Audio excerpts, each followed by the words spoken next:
The 29th day of July 2026, it is. Good afternoon. A warm welcome to KBC Lunchtime News. As always, we will be here to keep you updated with all the latest, including the local news, business, and my favorite, the sports. And speaking about the sports, we have the Women's Africa Cup of Nations being played in Morocco. I'll be telling you about the big shock that Malawi did show yesterday, and also be telling you about the African champion, that is Ferdinand Amanyala, in the semi-finals of the Commonwealth Games. That and much, much more. Welcome to Lunchtime News. I'm Njue. Anne Wangeshi is my co-anchor on the sign language interpretation. Straight to the news. One suspected armed robber has been shot dead and over 50 others arrested, and hundreds of suspected stolen mobile phones, laptops, tablets, firearms and other electronic gadgets recovered in operations targeting criminal networks behind violent robberies in the city.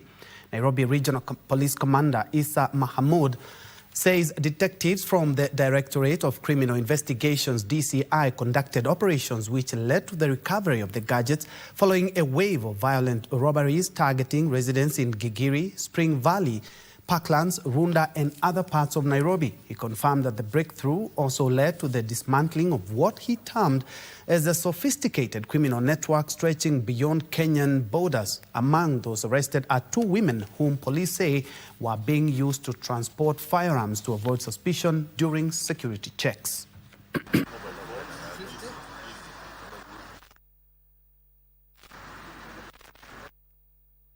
Over the recent past several weeks, we have witnessed a rise in incidents of violence robberies targeting residents, businesses, premises and motorists within Nairobi.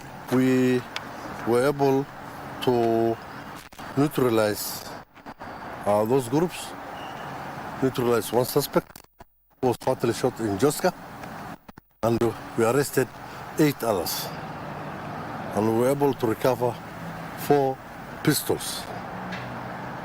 One was recovered in Joska and 3 were recovered within Nairobi.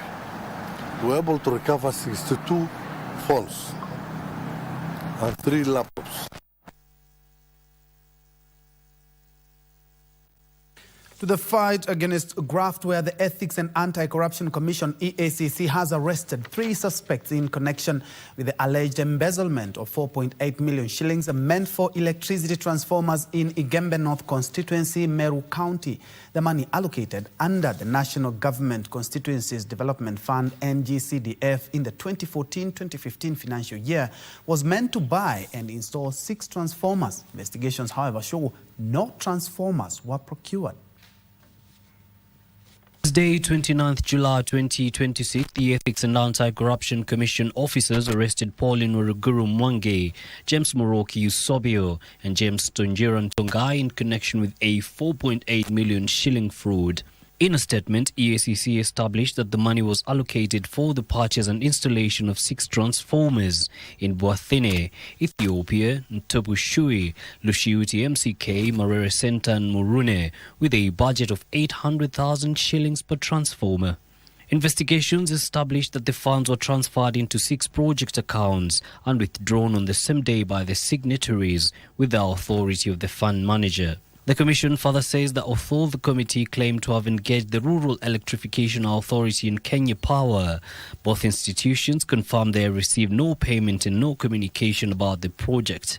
No transformers were bought, none were installed. After completing investigations, EACC forwarded the file to the Director of Public Prosecutions, who approved charges, including conspiracy to commit corruption, unlawful acquisition of public property, abuse of office and misappropriation of CDF funds. A 4th suspect, Joshua Maro, is yet to present himself to the authorities and has been directed to report to the Upper Eastern Regional Office in Isiolo or any nearby EACC office. Yusufar reporting for Lunchtime News. To the corridors of justice now, where 3 members of a movement dubbed the Fighting Brutality and Impunity, or FBI, facing terrorism-related charges at the Kahawa Terrorism Court have been acquitted after the Office of the Director of Public Prosecutions, ODPP, withdrew the case, citing insufficient evidence to sustain the prosecution. The accused, Patrick Osoi, Jackson Kuria, Elias Kopshakur, and Hiram Kemathi, were charged with wearing military-style uniforms without lawful authority, contrary to Section 184, subsection 1 of the Penal Code. Speaking after the acquittal, the members accused the prosecution of wrongly labeling them as terrorists, even as they vow to continue advocating for better governance. The case has really affected our lives. We never lived normal life, because you can imagine getting out there, myself traveling internationally, people looking at me as terrorist is not a simple thing. And I want to say psychologically, it's only that we are strong enough to walk out there. And I want to appeal for the members of security agencies in this country. We have a sole responsibility to instill dignity, to instill security in this country come 2027. Away from that, residents of Mlolongo Phase 4 are up in arms following the alleged abduction of a local businessman by unknown armed men, raising fresh concerns over insecurity in the town. Jimmy Mutava was reportedly seized from a nightclub in Mlolongo on Monday at about 8 p.m. in the evening by 4 armed masked men. Eyewitnesses say the men bundled him into a double cab vehicle before speeding off towards Karani Road. Police have commenced investigations into the incident, including revelations by Mutava's wife that there were previous threats from unknown individuals over an issue he hadn't disclosed.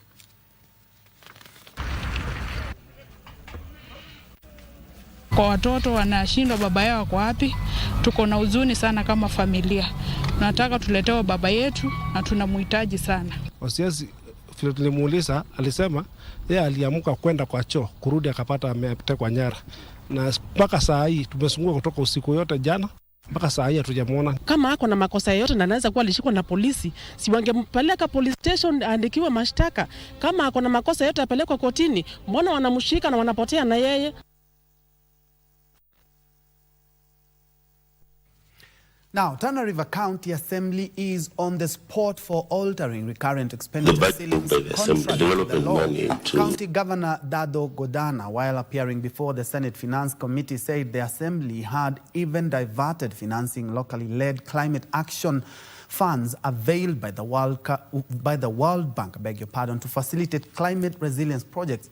The senators have now summoned the County Assembly Speaker and clerk over the irregularities. The budget has not been passed, and approved by the Assembly, because they still want to push monies to development money to the County Assembly, which I have refused. I'm told they harassed the CC last week. They harassed the CC last week for having not address issues the way they wanted. When we were doing the supplementary budget, Chair, and I want to be very honest here, we delayed. We had 4 engagements with 4 memorandums to the County Assembly, and personally I sat with them very many times. But we had to delay the approval until by the time we were doing requisition, the system was closed. And so we are now, until now, we are not able to move some of the things that we could. Climate money, local money, about 15 million of local money was moved from the executive to the Assembly.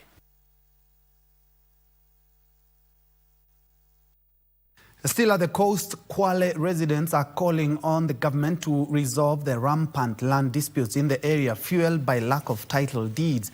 The locals who attended the public meeting want the government to survey land parcels in Wa and Gombeni that have expired leases and ensure squatters in the area are given first priority.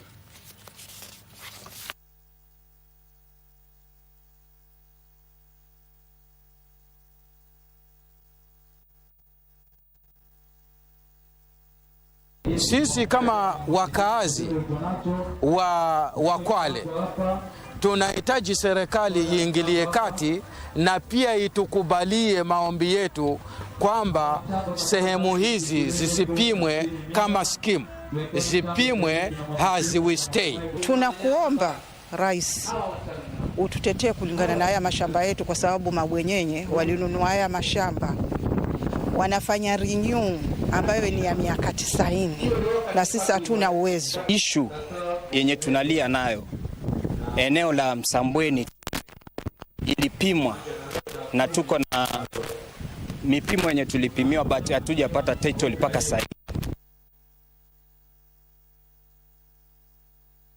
In other news, county governments have been urged to strengthen transparency in the management and utilization of health resources as a means of enhancing citizens' trust. Mombasa Governor and the chair of the Health Committee in the Council of Governors, Governor Abdul Swamad Sharif Nasir, emphasized the need to ensure that health funds are allocated, managed and utilized efficiently. Speaking during the Council's conference in Garissa, Sharif said that investing in hospital infrastructure, medical equipment and management system is essential in ensuring that citizens receive quality health services.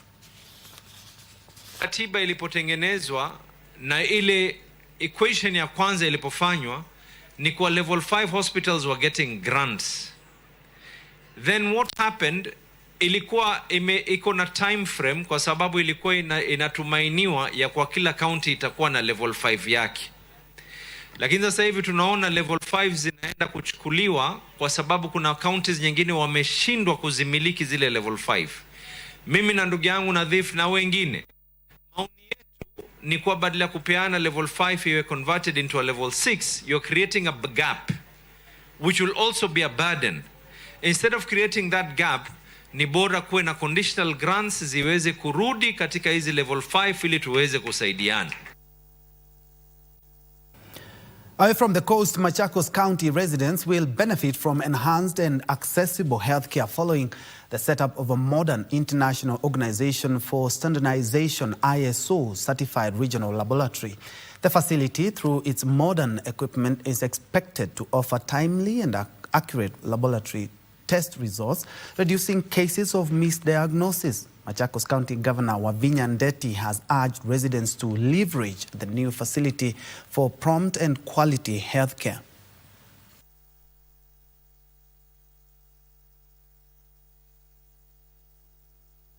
Investing in this equipment reduces the turnaround time.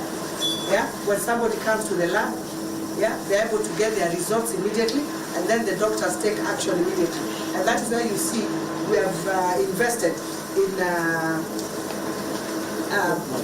modern machines. It is one of the few public health facilities that are ISO certified. ISO certification means we are propelled our name in the global stage, such that what the test that can be done here is you can always get the same results when you are done in the premier hospitals within the country. Level 5 has no this doctor. We have highly trained specialists here in other areas, in medicine, gynae, oncology, surgery. We have the means to do all types of operations, give all types of specialized services. Napenda kushukuru na ile kaunti ya Machakos, hiyo wameinua sana kwa mambo ya muhimu sana, matibabu yako poa, madaktari wako poa. Moving on, the National Gender and Equality Commission, NGEC, has launched 4 landmark reports on equality and inclusion, offering critical evidence to guide national and county governments in policy formulation and service delivery.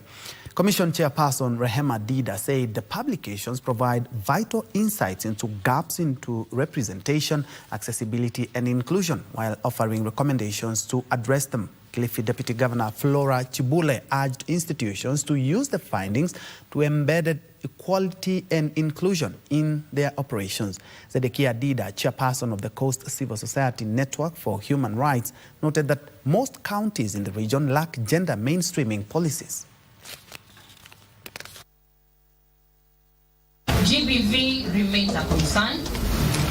Youth unemployment continues to affect many families.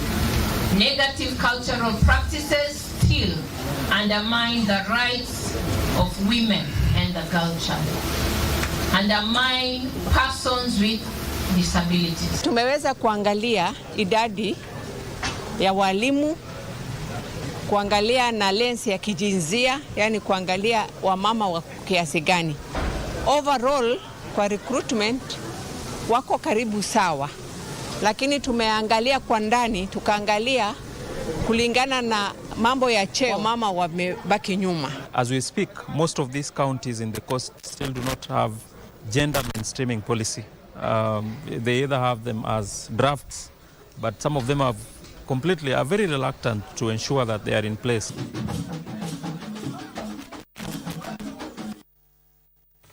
Now, Joyful Women Organization has launched training programs across Nairobi County targeting 200 trainers of trainees, TOTs.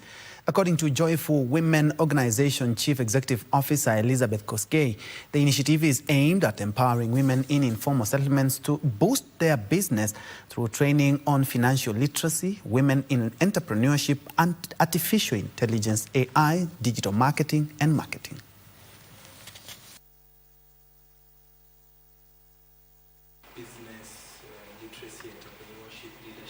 We have purpose to train women who are engaging in entrepreneurship, those that have SMEs within our members and those that are living within the neighborhoods of our group. So we are training 200 women who have been identified to become the trainers of trainers. And in this institution, we are training 50 of them. The group of ladies and men who are being trained here for various techniques on how to carry out their business and train others is a pleasure as PCC Njue hosting them. And we are looking forward to many more partnerships with Joyful.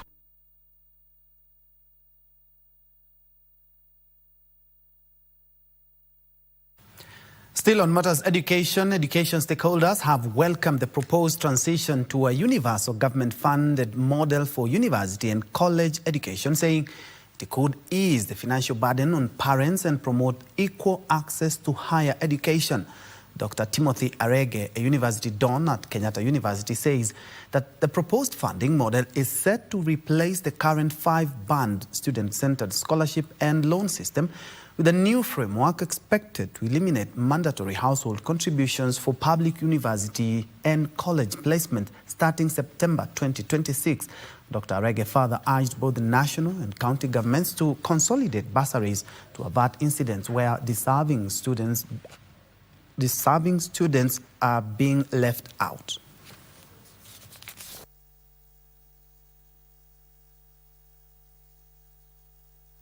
Hatua ya rais kuamua kwamba masomo katika vyuo vikuu yasiwe yanalipiwa ni hatua nzuri ambayo naipongeza. Kama ingewezekana katika nchi yetu hii, tungefikiria zaidi masomo ya juu, kwa sababu ndio wakati wanafunzi wanatoka nyumbani wanaingia mijini na gharama ni kubwa.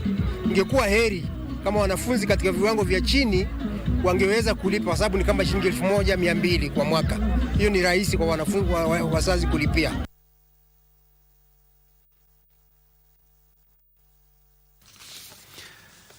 Now, Kipkelion East constituency has stepped up efforts to strengthen science, technology, engineering and mathematics STEM education after issuing funds for the construction of a science laboratory at the Kedoa Girls Senior School through the National Government Constituency Development Fund, NGCDE. Speaking during the handover of the check worth 5.4 million shillings, Area MP Joseph Cherorot said the project will strengthen STEM education and improve learning outcomes in the constituency. To improve access to basic education, the fund has also been expended in construction of 180 classrooms since 2022, while 60 million shillings have been allocated for bursaries this financial year.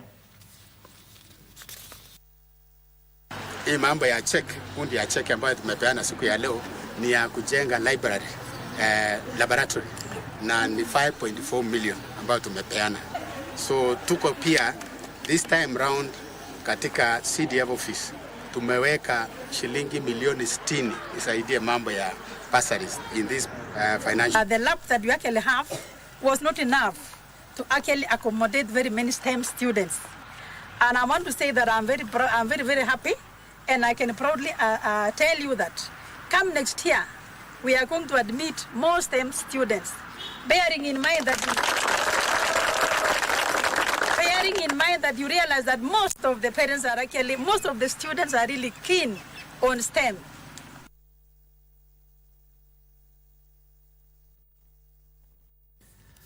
Elsewhere, the Kenya Broadcasting Corporation, KBC, has received a programming code from the China Media Group in a move that marks a significant milestone in the growing media partnership between Kenya and China. The code was presented to KBC Managing Director Agnes Kaleche during the launch and screening of the Bond Season 6, a China Media Group initiative that showcases Chinese films and television productions to African audiences. Speaking during the event, KBC's Managing Director noted that the collaboration with China Media Group will support joint productions, including Kenya-China documentaries, while combining KBC's rich archive and local storytelling expertise with China's technology and investment to produce content that resonates with Kenyan audiences.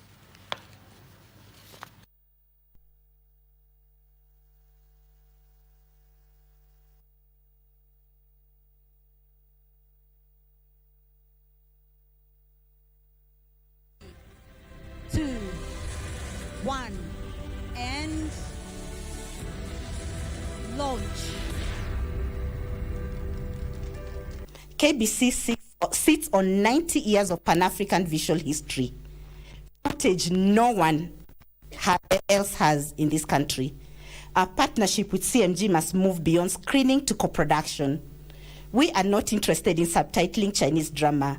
We are interested in co-production. Kenya-Chinese documentary that we co-own and co-export to the rest of Africa and Asia. We move from being consumers to architects of the African narrative. Our partnership with global industry players, including our friends from China, presents exciting opportunities for co-production, skills transfer, technology exchange, capacity building, and access to new audiences. Such collaborations enrich our creative ecosystems while contributing to economic growth, job creation, and cultural diplomacy. We hope more Kenya and African friends will appreciate the richness of Chinese culture and experience the emotion connection shared across civilization through big screen. We believe storytelling has the power to build empathy, deepen understanding, and unite people. May this new season continue to promote mutual understanding.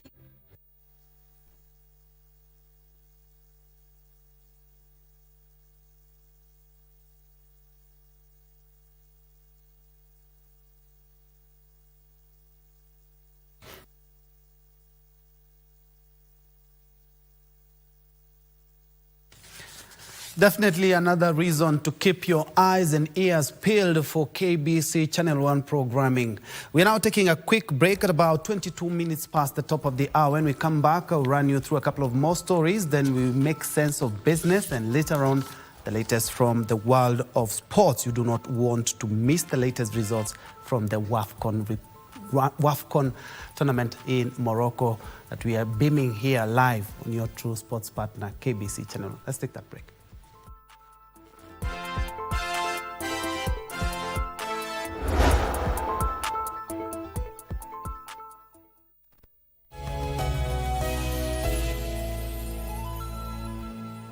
Do you save for retirement? Kwani mimi ni mzee? I'm still young and I've got plenty of time to start saving later. Then again, si watu wa jua kali, hatunanga hizo ma pension plans.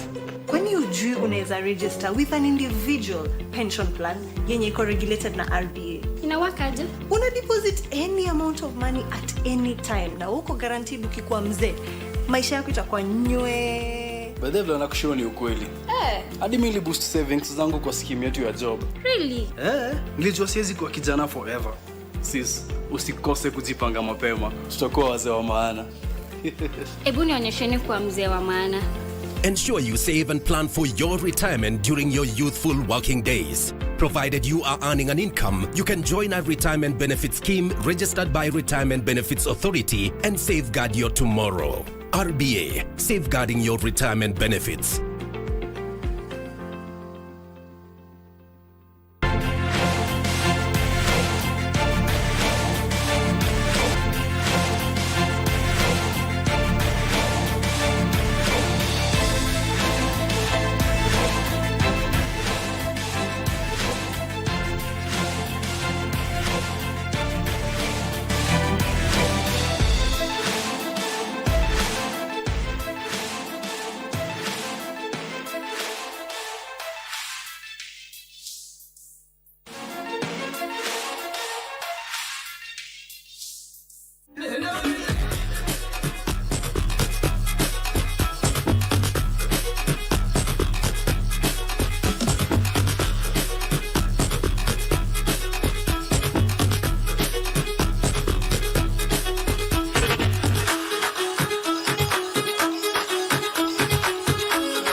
Welcome back to Lunchtime News, and many thanks for keeping it Channel 1. Moving on, Health Cabinet Secretary Aden Duale has called on the Northern Kenya and Coast region to enlist as voters in mass, saying the two regions can form a formidable political bloc capable of determining the outcome of presidential elections in 2027. His comments come amid heightened political realignment ahead of the 2027 general election, with both the Kenya Kwanza coalition and the opposition intensifying efforts to consolidate regional voting blocs. The LC has expressed confidence that pastoralist counties and coast region were increasing their electoral influence and ultimately all become one of the country's most decisive voting blocs. Mbele ya katiba tukibadilisha kama tungefaulu kuwa na parliamentary system, hii kifua watu wanapiga haingekuwa. And maybe a time will come when Kenyans in their wisdom, because we don't want, if you have a parliamentary system, there will be no post-election violence. Because all the votes will be counted in the constituency, whoever has the highest number, or the coalition of parties with the highest number. Duale accusing the opposition of exaggerating the number of registered voters in their perceived strongholds. Sasa ofisi mimi nitakaa Monday to Thursday, Friday, Saturday, Sunday. Mimi napiga debe ya ule Ruto. Ule hataki akwende kabisa. Na hiyo WhatsApp group ndo tuko hapo. Ongeza watu ya Coast. Tumesema kuna WhatsApp group ya watu wafugaji. The Linda Mwananchi team, on the other hand, have stepped up pressure on Duale, whom they say must take responsibility for allegedly making hate remarks. Ile kitu ambayo tunaomba tu ni heshima. It's easier to insult. Na una insult watu kama uko entitled and you think kwamba maybe you own this country. In Embu County, Senator Alexander Mundigi has drawn up support for Deputy President Kithure Kindiki, whom he says remains the best choice for President William Ruto's running mate in the 2027 general elections. Province hii kiti ya makamu wa rais kimesea mate, lakini nataka niwaambie hii haiwezekani. Rais wa Kenya 2027 atakuwa ni profesa, makamu wa rais atakuwa Profesa Abraham Kithure, na pia rais wa Kenya atakuwa ni William Ruto. Elsewhere, Wasingishu MP Gladys Shulei has urged the government to rein in on political violence and create safer spaces for women aspirants ahead of next year's elections. Venture and run for those political seats. Why? You're putting your name on the map.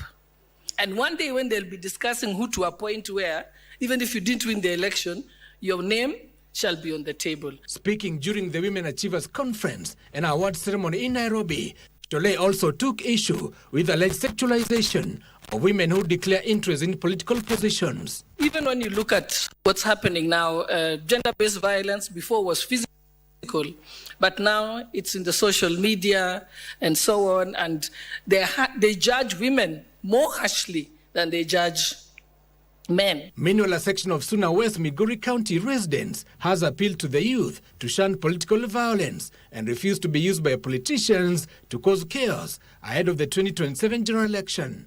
By all means, and advising the youth so that they avoid being used as goons. When someone gives you only 500 shillings and you kill another person, what are you going to gain out of that?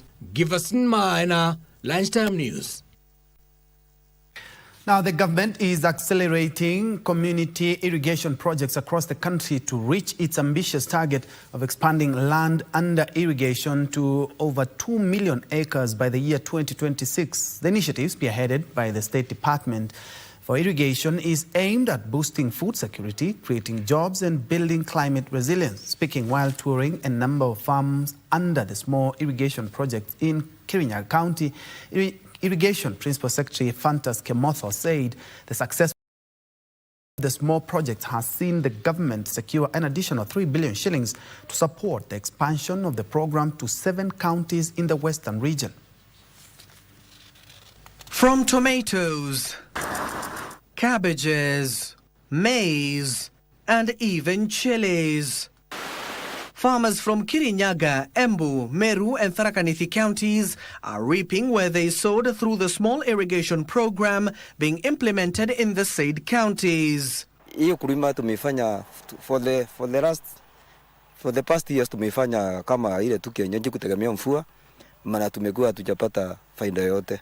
Tukiangalia mashamba iko tu iko mbea, iko kama tuko hard areas, lakini wakati tulistart mradi wa irrigation tumeona mambo ikianza kubadilika. The cash flow for the members has improved. And like before, people used to go for manual labor. Today they are not doing that. They are depending from income from the crops they are growing. We also get surplus. Before, when we were depending on the rain, sometimes we never even used to have enough food to sustain ourselves. But once we started using this irrigation system, we are able to produce even surplus, whereby we are able to sell. The farmers who benefited from the 20 million euro program state that the ease of accessing water has seen beneficiaries get a bumper harvest to earn a living and improve their livelihoods. Kuongea ukweli, farming vile Kenya iko sahi, ukulima ndio iko na pesa. Mimi niliamua kuingia kwa hii sekta na nilime kilimo, na sio ati kulima tu, kilimo biashara. So hii mali imenipa pati yangu ya kula ni ya kuuza na ndio nipate faida.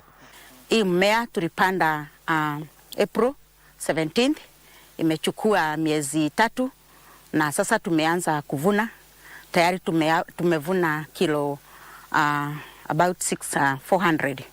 Kwanza mimi nafurahi sana nikiona vijana wadogo wakijiingiza kwa kilimo, kwa sababu wengi ni wale ambao wanapoteza muda wao mwingi bila kazi yoyote. Mimi ningewahimiza waingilie mambo ya kilimo, kwa sababu kilimo itawasaidia. Kilima nyanya kidogo kama hii sehemu kidogo hivi. Irrigation Principal Secretary Fantas Kemotho, who visited Kirinyaga County to assess the progress of the project, noted that 5 irrigation projects, namely Miuka, Kandeki, Gatene, Magatiani and Kiramanti, are now complete and operational. Recently, we just came from Germany, whereby we successfully, together with the PS Treasury, we successfully signed a contract of 20 million euro for the Western region. We also want to adopt the same model. It is actually the success of this project that enabled KFW to add us a new loan of 20 million euros. But in that, we also requested for an additional 2 million euros for us to be able to do capacity building, because they might not have been used to the same model of these farmers in this region. But our target was 85 million was all to cover all the 7 counties. But now we'll be able to cover at least 25% of each and every county. According to the State Department for Irrigation, 2 of the projects have already been fully handed over to farmers who are now managing them. Hii maji ya Gatene lazima uwe na storage. Na ndivyo sababu mnaona tuko na 2 tanks na tuko na hii mifereji ya drip irrigation ili wakati hakuna maji ili mmea uwe kila wakati uko na maji. Lakini maji ya Gatene sio eti iko na shinda, hata kama ikikosa kuja siku moja, siku 2, siku ya 3 inakuja. Hii maji upande wangu mimi naona imesaidia sana. Juu hapo mbeleni kulima kama hapa ulikuwa unatumia pesa mingi sana na maji mingi. Na wa sasa unatumia hata sinjui ni nini. Si ni watu tu unaanjiri wa kuweka, na saa nyingine hata ninanjiwekea, sio ati lazima nianjiriane. Ninanjiwekea saa nyingine. Kwa hivyo upande unaona hiyo gharama imefunguka kabisa. Hapo mbeleni ulikuwa utumia karibu hata 50. The projects cover approximately 1,300 acres with 1,540 farmers benefiting. From the program, the government projects that annual income for farmer will increase from 12.4 million shillings to 45.7 million shillings, underscoring the role of irrigation in changing the economic livelihoods of targeted communities. Abdiaziz Hashim for Lunchtime News. Now, Greenview Schools in Kamulu, Machakos County held its annual Cultural Day, bringing together learners, parents and teachers in a colorful celebration of Kenya's rich cultural heritage. The event aims to help students appreciate, preserve and embrace their diverse cultural identities through traditional music, dance, food and attire.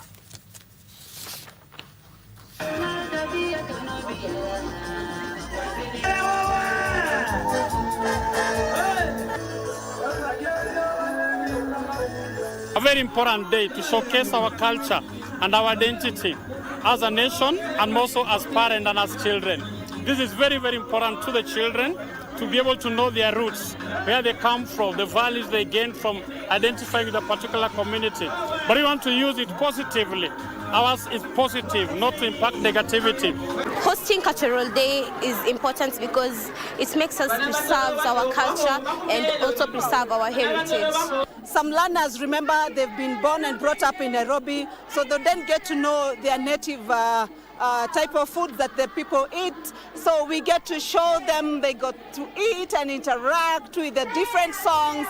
We've danced different songs from different community. And exactly, we let our learners get to know the diverse love for our country and live as one.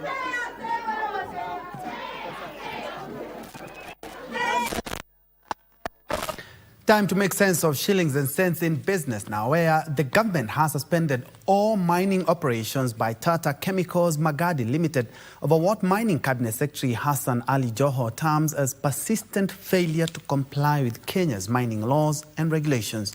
Joho says operations by Tata Chemicals Magadi Limited will remain closed until the company fully complies with the Mining Act. Take a look. According to the Ministry of Mining, years of engagement with Tata Chemicals Magadi Limited have failed to resolve several outstanding issues, including royalty reconciliation and payment obligations, inadequate mineral beneficiation and value addition plans, weak implementation of community development agreements, poor export reporting, and skills transfer to Kenyans, limited local procurement, and environmental compliance concerns. The company has been directed to submit comprehensive documentation proving compliance with all statutory obligations and clear any outstanding liabilities before operations can resume. Mining Cabinet Secretary Hassan Joho says the action is part of wider efforts to ensure Kenya's mineral resources are exploited responsibly, protecting the interests are exploited responsibly, sustainably, and in a manner that delivers maximum economic benefits while safeguarding the environment and protecting the interest of host communities. Tata Chemicals Magadi is Africa's largest manufacturer of soda ash and salt. It mines at Lake Magadi and processes the mineral into soda ash and various grades of salt used in glass making and other industries.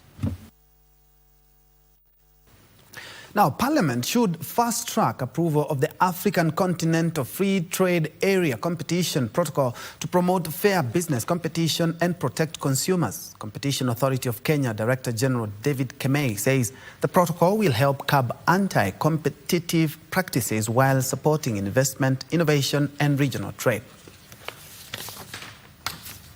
Free trade area brings together 54 African countries into a single market of more than 1.3 billion people. Kenya was among the first countries to participate in the AfCFTA Guided Trade Initiative, enabling businesses to trade selected products, including tea, coffee and processed goods, under preferential trading agreements. Markets, therefore, become efficient in allocating resources, improving productivity, and attaining higher levels of economic growth. Over time, sustained economic growth tends to lead to an enhanced quality of life and economic development. The Africa Continental Free Trade Area has now shifted from negotiations to implementation, with focus on ensuring businesses, particularly micro, small and medium-sized enterprises, benefit from market opportunities. When we are able to open that up by ensuring that competition is fair, that the information is there for everybody, it actually dissipates that dominance and allows other players to come in because they have full information, they have full understanding of the market, and now they can just play in that market like everybody else. Kemei says strengthening competition rules will help prevent anti-competitive practices while creating a fair and transparent trading environment that supports businesses, protects consumers, and enhances regional market integration. It is very critical in terms of competition, in terms of enhancing regulatory strength of the continent. I think it is in our interest to ensure that that is accomplished by 31st of December. Ndotamo Kami for Lunchtime News. Haifa International, MasterCard and the KCB Foundation have launched the Farmer Visibility Project seeking to support dairy farmers build trusted digital transaction records and unlock access to financing and markets. Here, Trevor Ngendo with the details. Smallholder farmers face challenges in accessing affordable credit because they lack formal financial records that financial institutions can use to assess their businesses. Those records need to be recognized, they need to be consolidated, and they need to be valued enough to be used as alternative means of credit. One of the things we want to really innovate around is, can data that allow the farmer to be visible be an input to how a financial institution makes a credit decision? This has prompted the launch of the Farmer Visibility Project that seeks to change these by supporting the digitization of farmers' daily transactions, including milk deliveries, payments, and the purchase of farm inputs. This program allows us to digitize the commerce trade, provide a bank like KCB the opportunity to leverage that commerce transaction as one of digital collateral attributes, right? Not really the physical collaterals that are there. We are hoping to influence institutional change in terms of how finance institutions provide credit for those that we call unbankable. And the moment they can start to change their perceptions, the moment they can start to relook their interest rates, the moment they can ease their demands on what collateral looks like, then we can start to see more investment in the agricultural sector. The pilot project is expected to benefit smallholder dairy farmers from 10 counties, with the lessons informing a wider rollout. What we're trying to do is to make sure that this is something that advances things like farmer financial literacy, it advances things like being able to properly bank farmers, and we know that a properly banked farmer is really the bedrock of Kenya's economic base. They argue that over time, verified transaction records could provide financial institutions with key information when assessing farmers for credit, potentially reducing reliance on conventional collateral requirements. Trevor Ngento for Lunchtime News. Now, electric mobility players have hailed initiatives by the government to accelerate adoption of electric vehicles through favorable clean energy policies that are anchoring e-mobility investment. Electricity Mobility Association of Kenya Vice President Moses Nderito says Kenya is emerging as one of Africa's most promising electric mobility markets due to supportive policies and growing demand for affordable, sustainable transport solutions.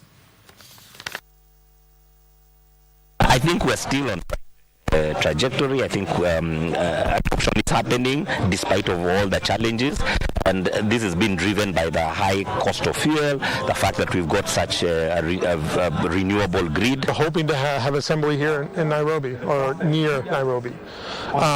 And so we are talking to one of the potential partners is AVA, so they do assembly, so we're talking to them to bring that assembly immediately. So we'll start off with SDK, which is semi-knockdown, SKD, and then eventually full assembly. So yes, absolutely that's on the roadmap. Now, leaders in Vihiga County are appealing for distribution of more coffee seedlings to boost production. Vihiga Governor Wilbur Otichilo says 1 million coffee seedlings are needed in the devolved unit. The leaders and farmers have also called for expansion of the subsidized farm input program to include fertilizer and pesticides for coffee.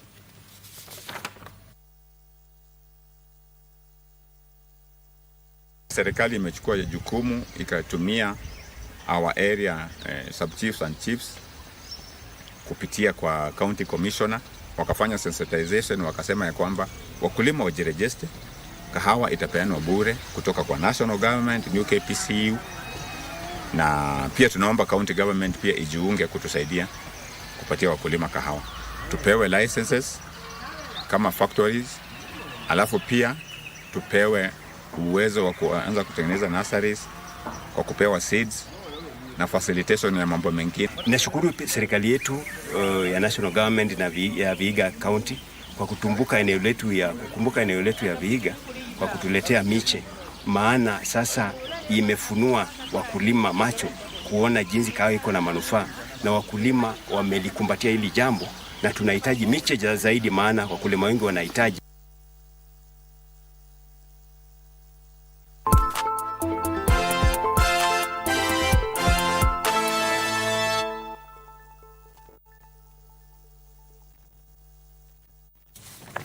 In sports, defending African champions Malkia Strikers have officially begun preparations for the 2026 CAVB Women's African Nations Championship at the Kasarani Indoor Arena ahead of the tournament, which will be held in Nairobi from the 23rd of August to 5th of September. Head coach Geoffrey Omondi oversaw the first training session attended by 23 players, with only KCB's Esther Mutinda and Milka Akinyi of Kenya Pipeline yet to report to camp. The provisional squad of 25 players will be trimmed by 7 before the championship. Kenya will be aiming to retain the continental title on home soil, with the tournament also serving as a qualification pathway to the Los Angeles Olympic Games. 16 nations have confirmed participation in the championship.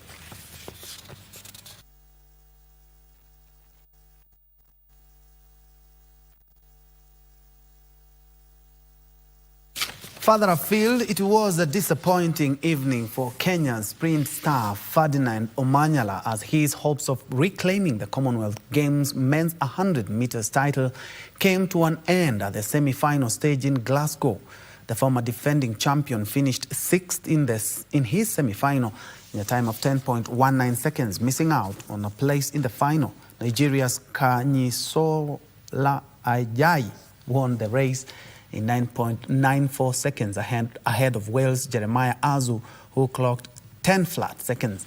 Kenya also missed out on the medals in the men's 10,000 meters, with former Commonwealth silver medalist Daniel Simiu Mbenyo finishing 6th in 27 minutes 56.35 seconds, while 2023 World Cross Country Junior Champion Ishmael Kipkurui placed 10th in 28 minutes 4.66 seconds. Australia Kyle Robinson claimed the gold medal. Jai, I think it was perhaps Jeremiah Azu in the red of Wales in second place. The clock unofficially. Lemotit Athletics Club of duo Faith Cherotich Rono and Masi Chepngeno Mageso faced a challenging task as they attempted to reclaim the 3,000 meters title at this year's World Athletics Under-20 Championship scheduled for next month in Eugene, Oregon, United States of America. Take a look. Representing the country for the first time, won the national trials by clocking 8 minutes and 58.22 seconds 2 months ago, with her partner Chepngeno finishing second in 8 minutes and 59 seconds. Vile niliingia kwa camp, nilikuwa nakimbia 400 meters. But coach wangu akaniambia kimbia 3000 meters steeplechase. Hapo nikajaribu, nikaambiwa na coach wangu niko na speed yenye iko juu. Ndio maana akaniambia kimbia 3000 flat. At just 18 years old, Chepngeno has already made a mark by representing her country. She secured a bronze medal in the 2,000 meter steeplechase in the under-18 category last year at the Africa Junior Championships in Nigeria. Gati yangu na promise nitaenda kung'ang'ana huko nilete na any medal. Kambi imenipeleka vizuri. Nimejua discipline nini na training nini. Following this, she placed 8th at the World Cross Country Championship in Tallahassee, USA in January this year and achieved another 8th place finish at the Africa Senior Athletics Championships in Accra, Ghana in May this year. Target yangu ni niingie 14 hapo. Juzi tulikuwa 15. Kenya's last gold medal in the 3,000 meters was won by Betty Chelangat during the 2022 World Athletics Under-20 Championships in Cali, Colombia. Sijajua, nilikuwa tu na test ndio nikimaliza hii ya Oregon. Sasa naenda kurekebisha nione penye nita improve kidogo. Kenya has fielded 12 boys and 11 girls for the 21st Global Championships set to take place in the USA between 5th and 9th of next month.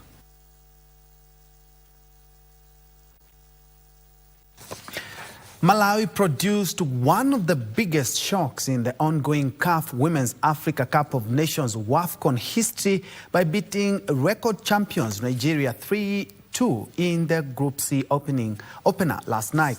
Meanwhile, Zambia beat Hamad Egypt 6-0 in another encounter. Take a look.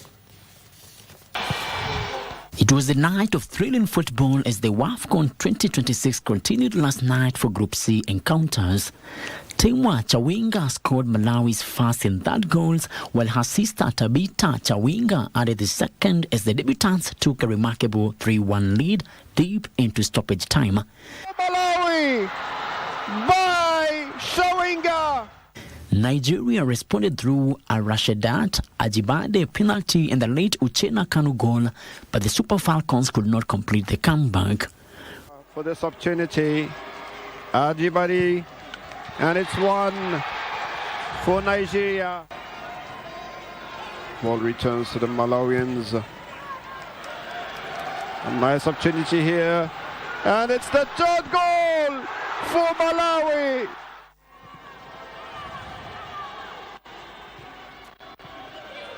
And it's an opportunity here, probably the second goal, yes. Meanwhile, Zambia ruthlessly hammered Egypt 6-0. There we go. What goal! This is the second goal. And as Barbara Banda again scores, is the one who scored the third goal after scoring the penalty. There we go. Great tackle from... Are we going to see a fourth goal? There we go. There's the fourth goal for Zambia. Record goal. What a great goal from Zambia. Closer. Now the attack is flooding forward. This is the sixth goal for Zambia. Frederick Mwoki for Lunchtime News. Their goal. And this is the game with the most goals. Of course, don't forget to catch all the action, the sights, the sounds, and even the joy and the tears right here on KBC Channel 1. Now we're back home where the Kenya Medical Training College, KMTC, annual games enter day 2. Annual Games 2026 enter game 2 at day 2 at the St. Ursula Girls. And as you can see on your screen, that's my colleague Dan Mwendo, who has been keeping tabs with what exactly has been going on. Let's bring him on so that we may know exactly what's transpiring. I hear, Dan, that over 1,000 participants are already at the St. Ursula Girls. Tell us more.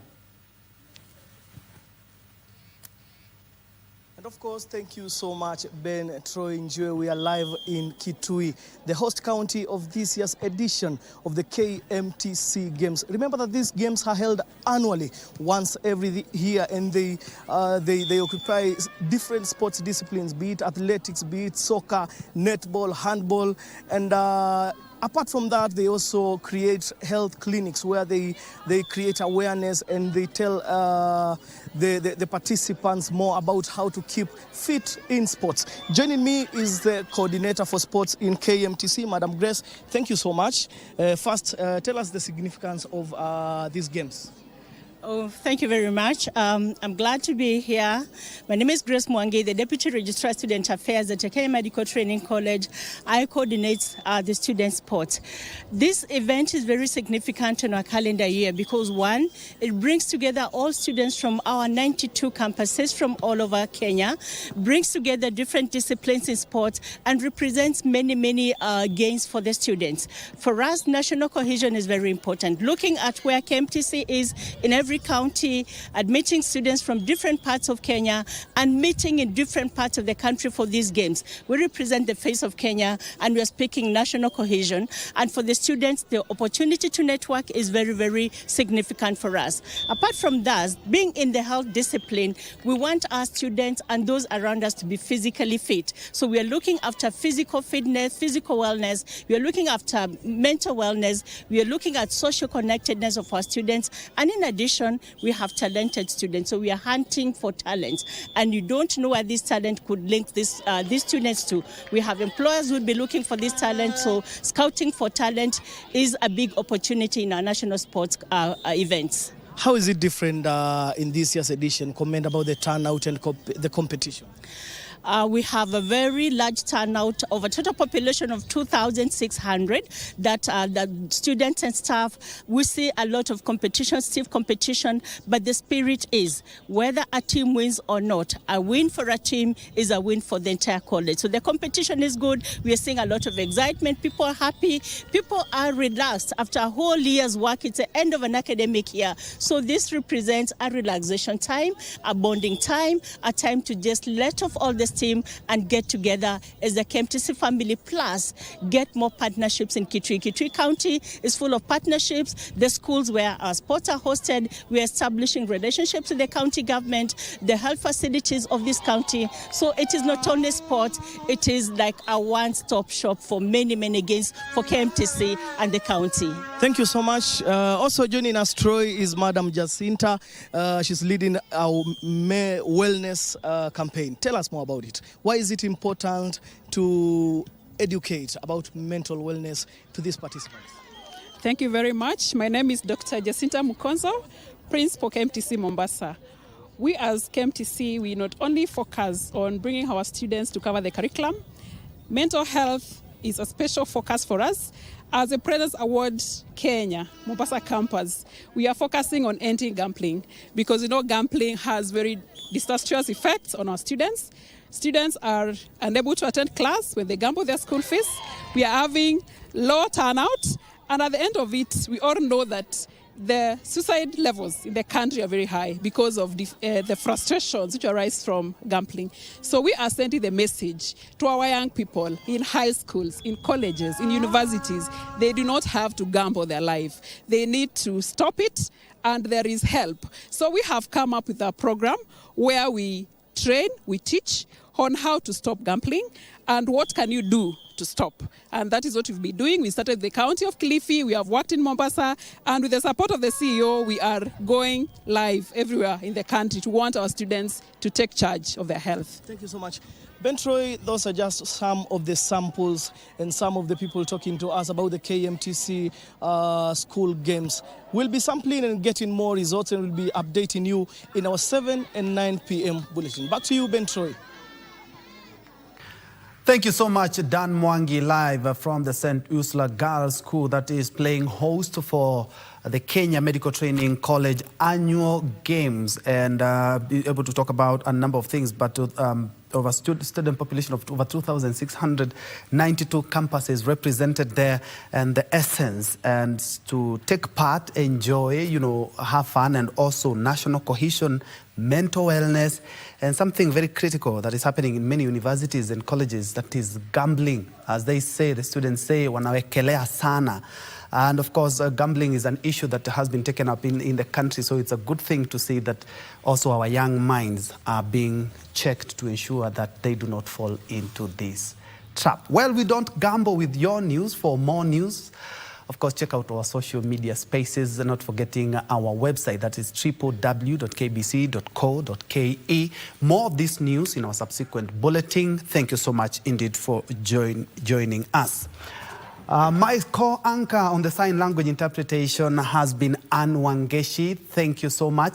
We'll be bringing you more news at 4 and at about 6 p.m. this evening. That is because of the ongoing WAFCON that is right here on your true sports partner, KBC Channel 1. Many thanks for joining us. My name is Njue.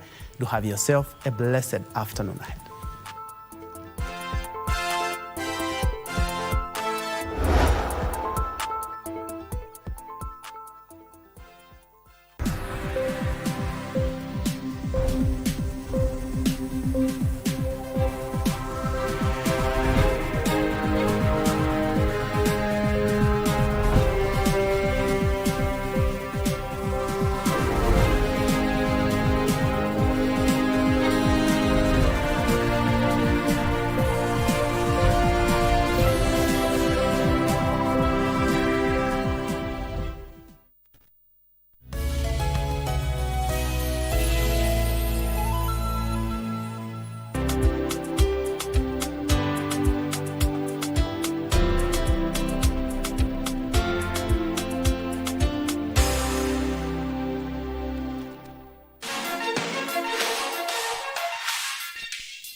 Goalkeeper trying to help